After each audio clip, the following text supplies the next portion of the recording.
your phone. All you have to do is scan the QR code you see there on your screen using your cell phone's camera. And you can also search KMBC in your app store.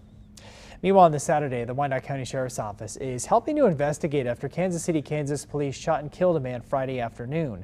Now, officers had responded to a home on Vista Drive. Here's the scene. It was a domestic disturbance call. Well, police say that an armed man tried to enter the home and was shot by somebody inside. When police got there, the man who had been shot confronted officers. They fired their weapons, killing him. Meanwhile, Kansas City, Missouri police are investigating a shooting that left a person in critical condition. Now, this happened at a house near Rochester Avenue and Chestnut Traffic Way on Friday evening. Police say that a person was shot and has life-threatening injuries. If you know anything that can help police, please call the Crime Stoppers Tips hotline. A desperate search for survivors and answers this morning at the site of that deadly building collapse in South Florida. Crews they're forced to work through rain and fires as they try and search that rubble. We know at least 4 deaths have been confirmed. 159 people are missing. ABC's Morgan Norwood has the details.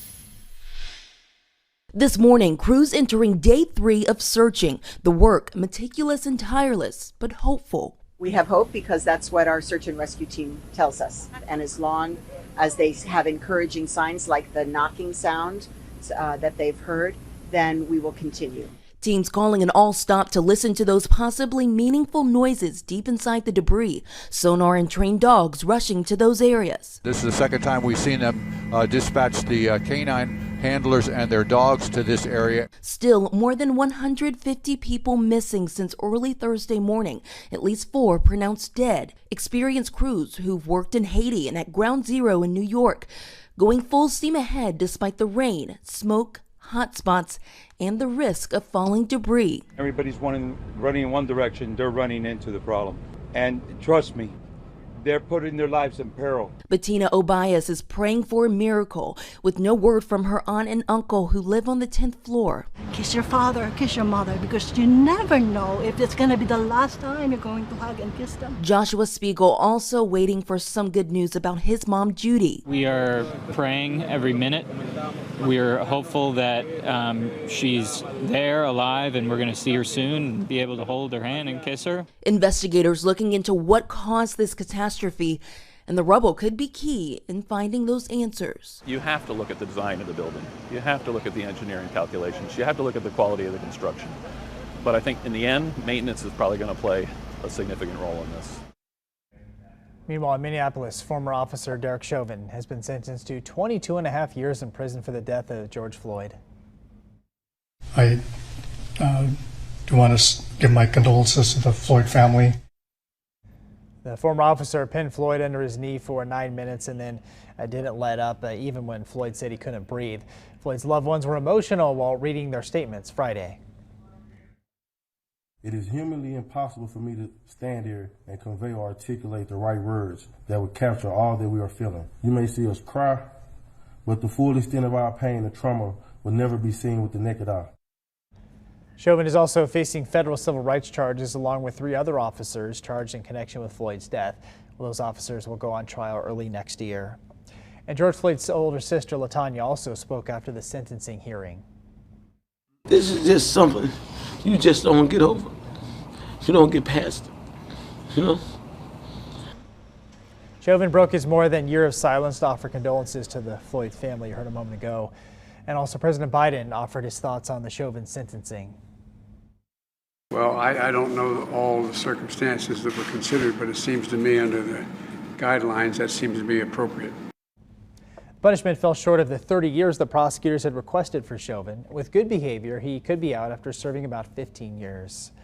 All right, just about 10 after the hour, I want to check in with Katie for a look at our Saturday weather. Of course, for all of us with plans there, Katie, we're very curious about it. Indeed. You know, the good news is it doesn't look like we're going to have all-day rain or any heavy rain, but there will be times during the day when a passing shower will come through and even the possibility of an isolated thunderstorm. Doesn't look like we'll have a chance of severe weather either, but this is something that may impact your outdoor plans. This makes it look worse than I think the day will be, but I just want you to know that during all of these times that we're indicating here on this 12-hour forecast, there is the possibility of a shower in our viewing area. So you can see it's going to be tricky to tell you exactly what time it's going to be over your neighborhood, but basically if it does start to rain on you, don't have to worry too long. The rain will be moving out, and you can see how low the amount of rain will be. We don't see any 3-4 inch totals for the rest of the day, just patchy rain showers coming through.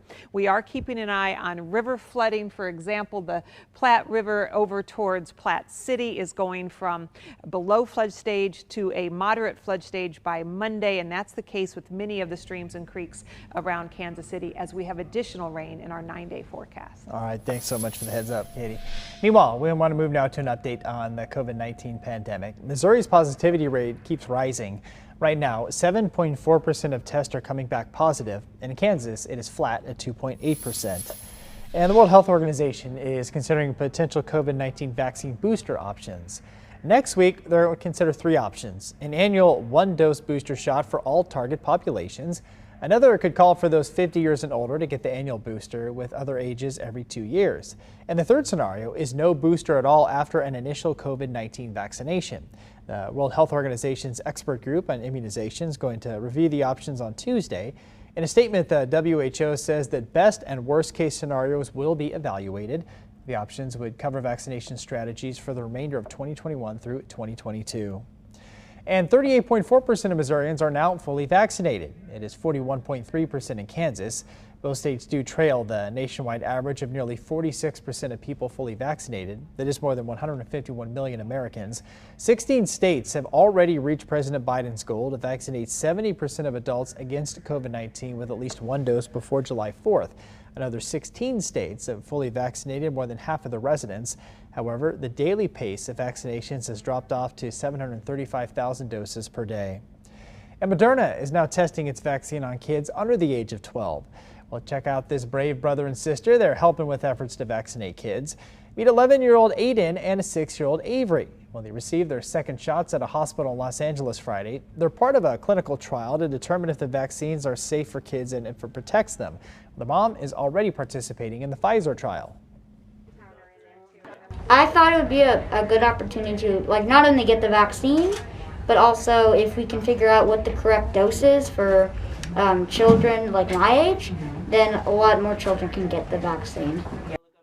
Study will look at how effective the shot is at keeping kids from getting sick and what dosage they need.